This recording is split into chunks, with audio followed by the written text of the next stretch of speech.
Who are the homeless? Who better to ask than someone who's lived it? Brian Kelly talks about his life on the Santa Ana riverbed and how he left it. And many folks, including a federal judge, want to solve the homeless problem, but neighborhoods are resisting. Are there solutions? We ask community leader Jack Toan. A view from the top and from the riverbed, right now on Inside OC. Inside OC is brought to you by... Each new community 5 Point brings to life represents a promise delivered. Great neighborhoods are more than just places to live, they are places to connect. 5 Point is a proud sponsor of public television and community programming. Chapman University is a proud sponsor of Inside OC and community programming.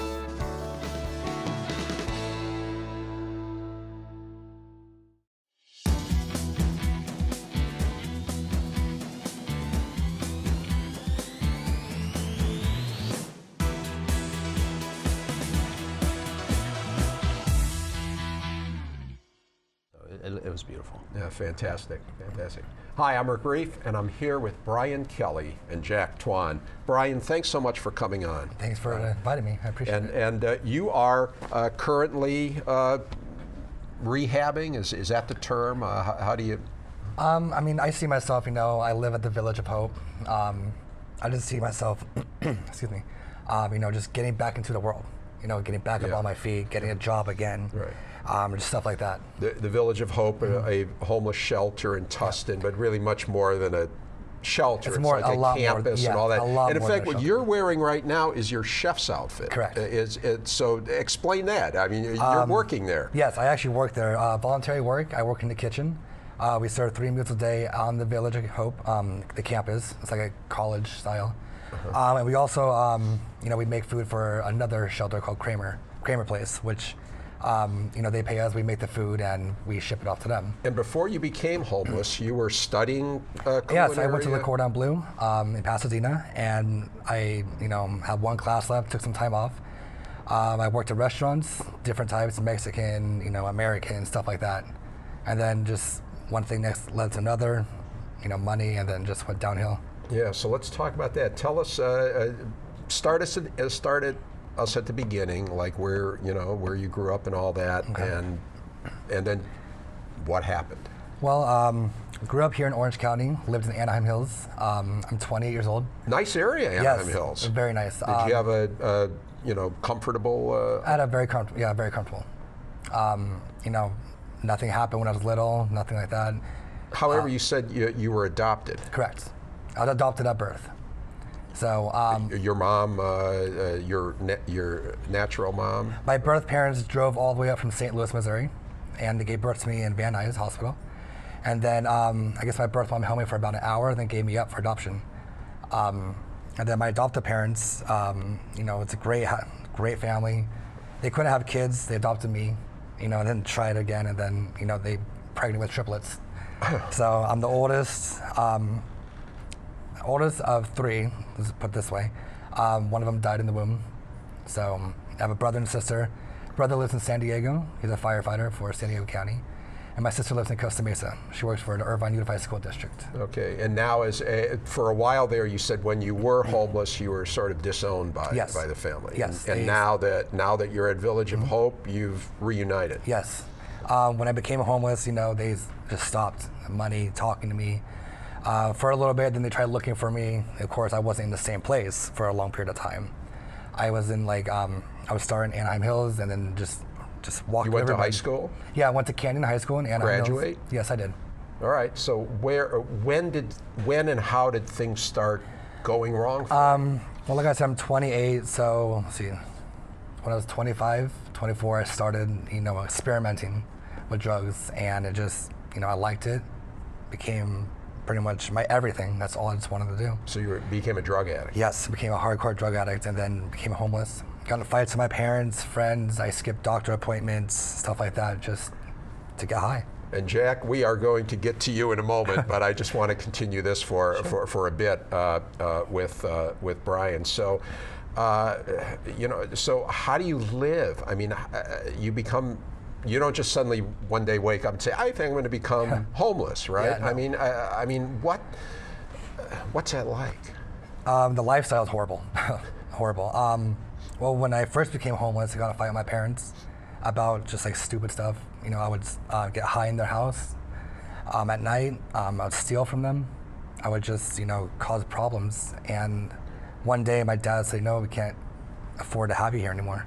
You know, you're messing up our lives. As long as yours, you know, we want you out. You try to live with friends or what? I had tried, you know, no one would take me in. So I packed a bag and I left. And so you wound up on the at the Santa Ana riverbed. Yeah, correct. And what were you doing while you were there? Getting high. That costs money. You know, you would do anything to get money just to get some drugs or So alcohol. what kinds of things did you do? I did, you know, I would steal, I would rob people, I would steal from stores, I would use or sell myself, prostitution, stuff like that, just, you know, just to get money. I did anything and everything I could. What suddenly, and then when they started, when they went to the riverbed, and now they're going to clear it out and stuff, were you approached by social workers and things like that? I wasn't necessarily approached, I just heard the word going around, and then I literally just played right when they started clearing out the riverbed. That's when I checked in the Village of Hope. And what made you decide to do that? I was sick and tired of literally being sick and tired. I wanted to start my life again. It took you 3 years to get literally sick and tired. Literally, yeah. I was tired, I was done. I was literally When done. you're homeless, do you find that people suddenly look at you differently than, explain. Some people, you know, if you're like, I was the type where I'd be, you know, at the off-ramp of a freeway with the sign, cardboard sign, holding, you know, homeless, hungry, you know, spare change, anything helps, God bless, stuff like that.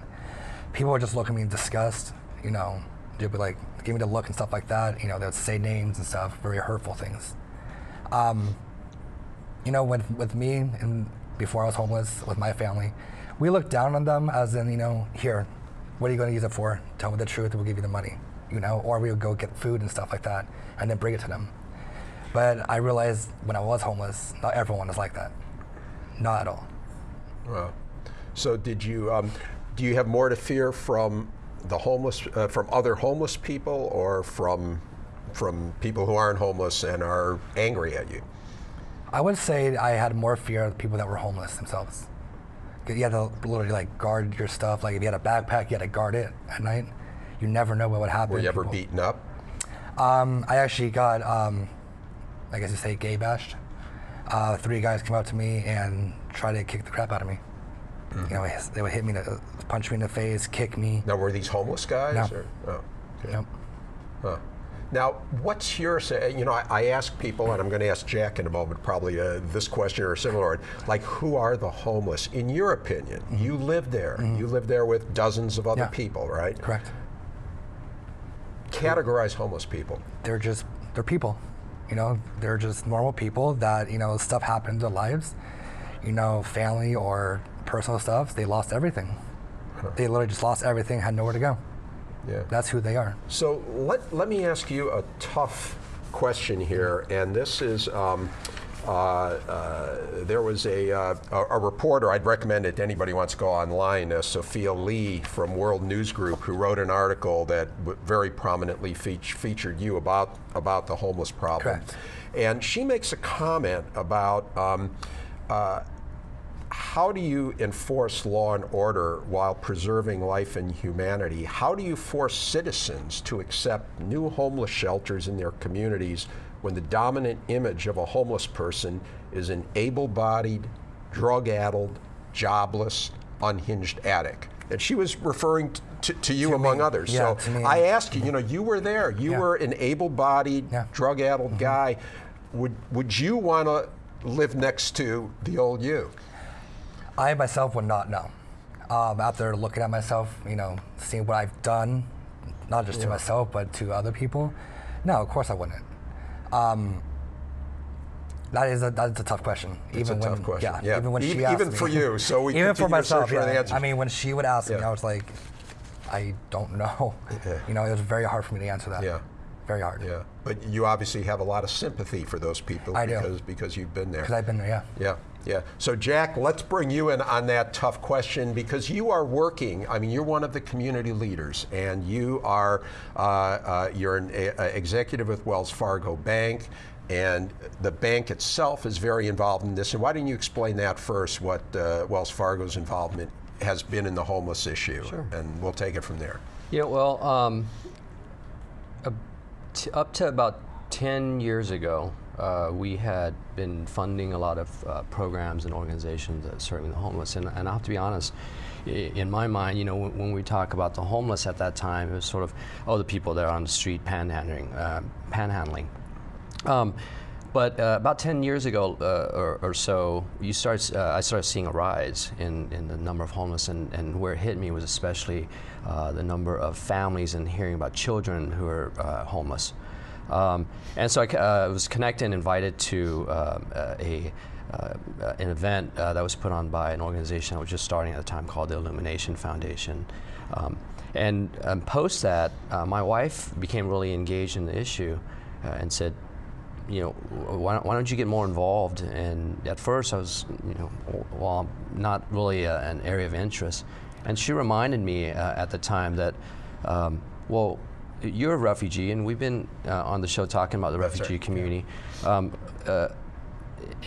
So being displaced, didn't that make you homeless? And you lived in a refugee camp. Isn't that remind you at all about what they're going through? And then she revealed to me that as a child, when her father was deported, she ended up homeless with her mom. And immediately that created a connection. And when we talk about what does the face of homelessness look like, you know, that was my wife. And so as I dove a little deeper into the issue, and in the past 10 years, and looking at the rise of homelessness in the past 10 years, Wells Fargo Foundation, we looked at, did a needs assessment of the region and decided that looking at the data and talking to some of our stakeholders and partners in the community, what are the major issues? And homelessness is one of those issues, along with affordable housing and workforce development. And those obviously are very tied together as well. And now there, of course, is a big push on by United Way to address the homeless issue. We have a federal judge who has become involved, and as we speak, there are news developments on that as there's a push to find at least 3 regional centers where we can deal with the homeless people. Yes. And Wells Fargo is given a sizable grant, right? Yeah, we just up to now, since the beginning of the year, we gave $100,000 to Illumination Foundation for the efforts that they're working on. And then we just gave $100,000 to United Way to be a part of the United to End Homelessness initiative. And that's just to bring the community together, convene. There's a place for everyone to be involved.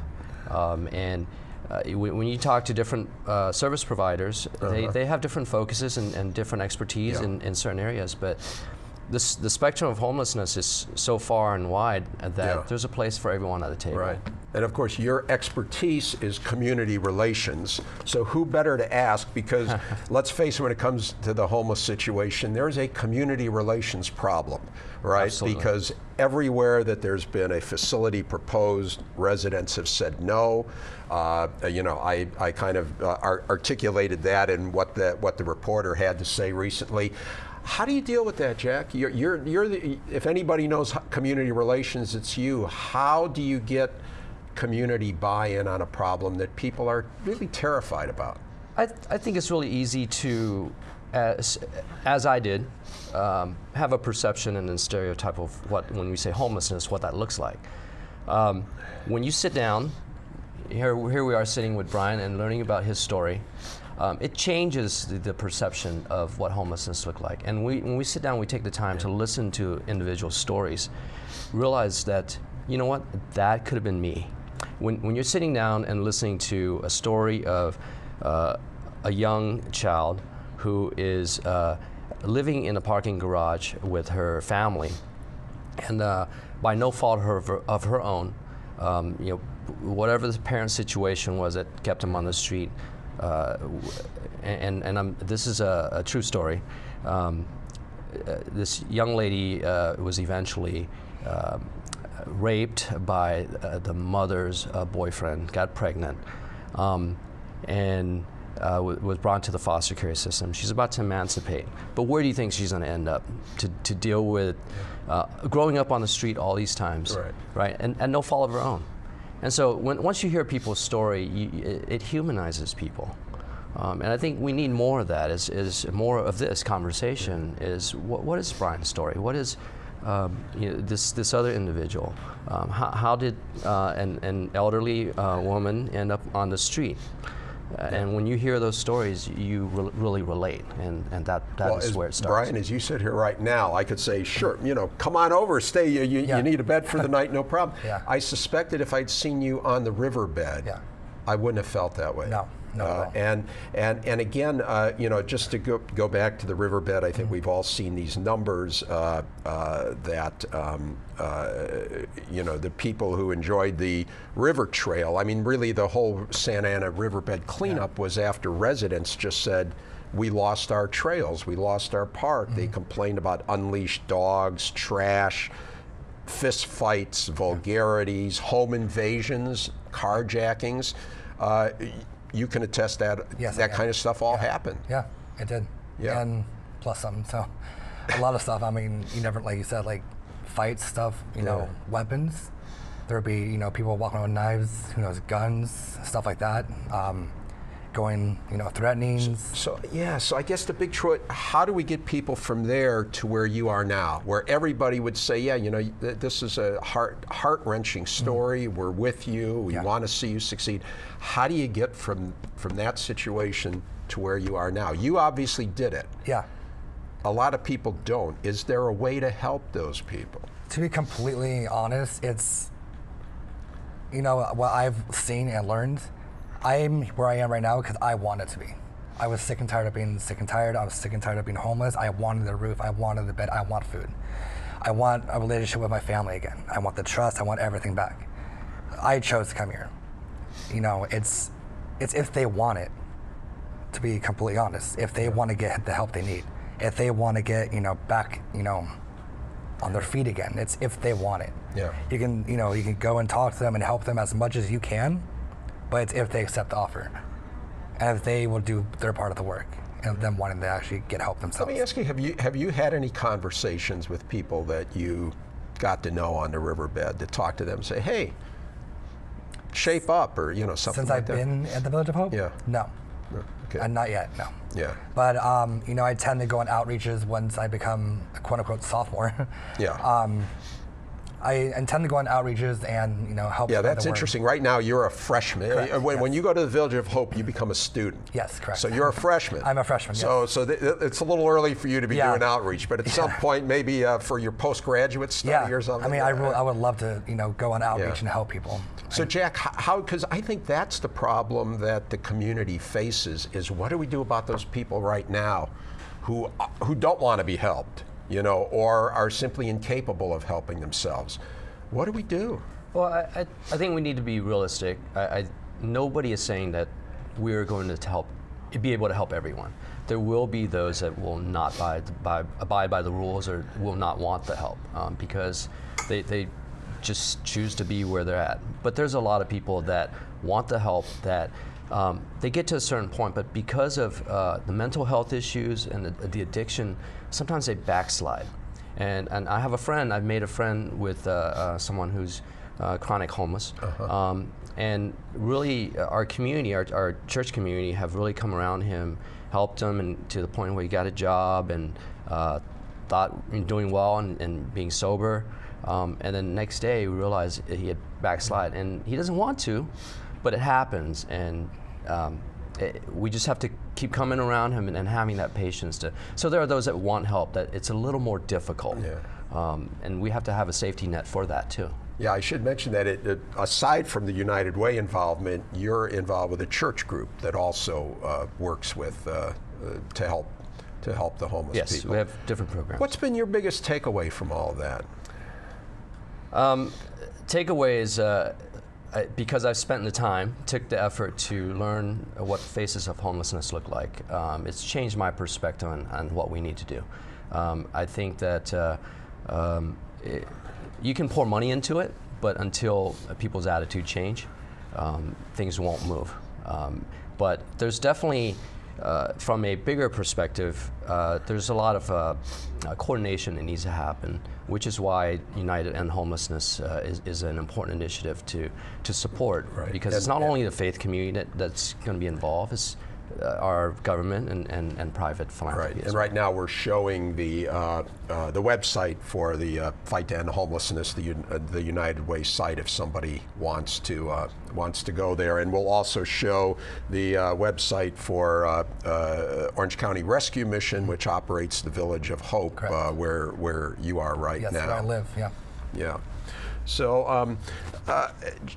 Jack, there's the political aspect to this, and of course it's a tough position politicians find themselves in, because if they're trying to do something to address the problem, they're probably encountering angry residents who, don't want a facility. And basically, doesn't it get to the distrust people have of government now, where they'd say, oh sure, you're going to put this facility here and you say it's going to be safe and all that, but we know we're going to have homeless people in our backyards and there's going to be home invasions or whatever. First of all, I guess, how, is there an answer to that? And do politicians, how are they supposed to respond? Yeah, I think unfortunately right now, for those that have been paying attention, seeing homelessness rise in the last 10 years, and you can't help but ask the question, why didn't we stop this beforehand? I've toured Skid Row, and that's not where I want to see Orange County go to. And so I think there's leadership that needs to stand up, and let's stop playing politics, and we need someone who's willing to stand up and take the shots and take all the arrows to the back and be able to say, I'm doing this because it's the right thing to do, and really push for it. Right now, I don't think we have anyone that's willing to do that. There have been several individuals that have been advocates of it, but not really kind of being willing to say, I'm going to lose my job over this. Yeah. So what do you think? Let me put you on the spot a little bit. If you had an unlimited budget, unlimited power, we've decided, Jack, you should be the homeless czar of Orange County. What are the 2 or 3 things you would do? Affordable housing, permanent supportive housing, is at the end of. What does that mean? Permanent supportive housing. It's housing for individuals and families where they can live. That has support programs in place to deal with the needs that may arise in their situation. So what I'm seeing is that there's a lot of programs, a lot of organizations doing a great job, but the bottleneck is how do we move them on so that we open up beds for those that are coming in. And so if we're able to create enough affordable housing and permanent supportive housing for that, if you think about the destination from the street to home, and if home isn't there, so where do you go? And you just kind of go off the freeway and end up right from the beginning again looking for home, right? But we need to be able to move people off into homes so that we can open up the beds along the way. So are there, not necessarily the rescue mission, but there are other faith-based and other groups that do these kinds of things. Should we just give them more support or more resources and leave it to them, or what do we need to do? I think that we need to bring people to the table and saying let's not fight over who's going to get that source of money, but let's figure out what is my expertise. The rescue mission is really great at what they do, and the population they serve, and when you're ready, they're going to get you back on your feet. There are those that are serving the chronic homeless that have health issues, and those that have really strong background in mental health counseling and substance abuse, like Illumination Foundation. There's Grandma's House of Hope. There's Families For. There's a lot of organizations, but they all have a really strong niche in certain areas. And how do we, because the face of homelessness, and I think Brian can testify this being out on the street, is that everybody's situation is a little bit different. Yeah. And so different organizations will be better for them, and really kind of coordinated around the county to say who can handle what. Right now, the Association of apartment owners, I think, are also working on finding housing, trying to open beds for the chronic homeless as they go through the continuum of care. Okay, Brian, with just quickly, because there's been much debate about the impact of some California laws that reduced sentencing and things. In the 3 years you were there in the riverbed, did you notice any increase in criminals ex-con? Yeah. Oh yeah, I've seen a huge increase. So your anecdotal observation is that, it has made a difference. Yes, it has. I mean, there's a lot more criminals, break-ins, stuff like that happening now. Okay. And now that they're doing the whole cleanup, they're pushing them. All they're doing is just pushing them. I mean, they're not cleaning up; they're just pushing them down more. Okay, and we are out of time, but gentlemen, thank you so much, Jack, for the great work you're doing. Brian, for a very courageous guy. Thanks for coming on. My pleasure. Thank you. That's it for now. Thanks again to my guests, Brian Kelly and Jack Toan. You can watch this show and past shows at pbssocal.org or rickreiff.com. You can also catch our shows and our post-show open mic chatter on YouTube, and follow us on Facebook, Twitter, and Instagram. Thanks for watching. We'll see you again on Inside OC.